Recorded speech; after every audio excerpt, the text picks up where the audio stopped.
This one is called Another List of Ingredients, and it was posted on November the 30th, 2022. It's number 4787. Nothing tasty, I assure you. My days of using utensils with flavored ink are just well behind me, and paper isn't the tastiest either. So this seems to be the deal with me lately. Started out thinking about something real and tangible and right here in front of me most often, or branded indelibly under my eyelids or somewhere on the exterior of my brain, which is when things most likely get mucked up, my memory being what it is. Then I devised some sort of metaphor before getting too far into describing this thing with tangibility, a metaphor which I then proceed to tear apart at the expense of getting to my point too quickly, a thing that often gets me sidetracked and likely muddles clarity while surely losing the audience to disinterest at best. What was I going to give you? Is it too late? Oh, it likely is, but not quite. This is my last one of the month, and I've got 48 minutes to finish it and get it out the virtual door and into this imaginary mailbox to you in time, whatever in time means, which, as it turns out, is something in which I completely made up, which means it's something I could, and with justification of some sort, I'm sure, remake the rules so that I'm never late. In fact, it could be done, but will it? Not tonight. Oh, forget about the rules for a moment. That turns out to have been just another diversion, another red herring.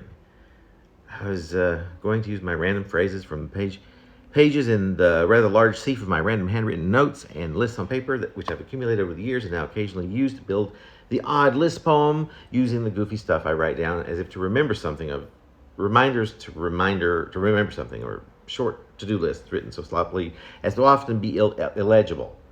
Each include words I will often take pleasure turning into words and phrases based on what I think I see glancing through the matter, a mess of some recreating intention. But who wants to be misread? Me, at times, often. I suppose whatever gets made up last minute surely must be scads more interesting than whatever it was originally. All this messiness can provide a bizarre, humorous, or absurd list of narrative, the kind of fun and games that I can turn into a decades-long gig, snickering at myself all along the way, all done by utilizing other indecipherable squirrels strewn across the various pages, plucked from any number of moments over the past few years. But you know what I did this time instead? Well, I'm about to do anyway. Often I think I'll be doing one thing and then go in a completely different direction.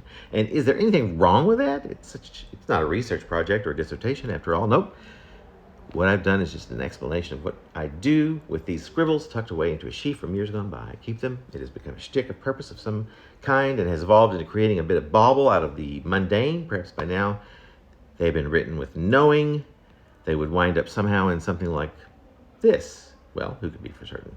Even I cannot. But yet I have provided to you, with regard to this habit, what literally becomes of them, except in this case it was just a tease, a ruse to provide instead what I actually may do, which in our case is often called a process. There you go. That's a process, one small but habitual and long-standing process among many. When it comes to me and how I choose to communicate, if that is what I'm doing, stay tuned. If you're beguiled or interested, or even if you're just curious, maybe someday something better might come. Hopefully it will. It usually does. I would say either way, ta for today.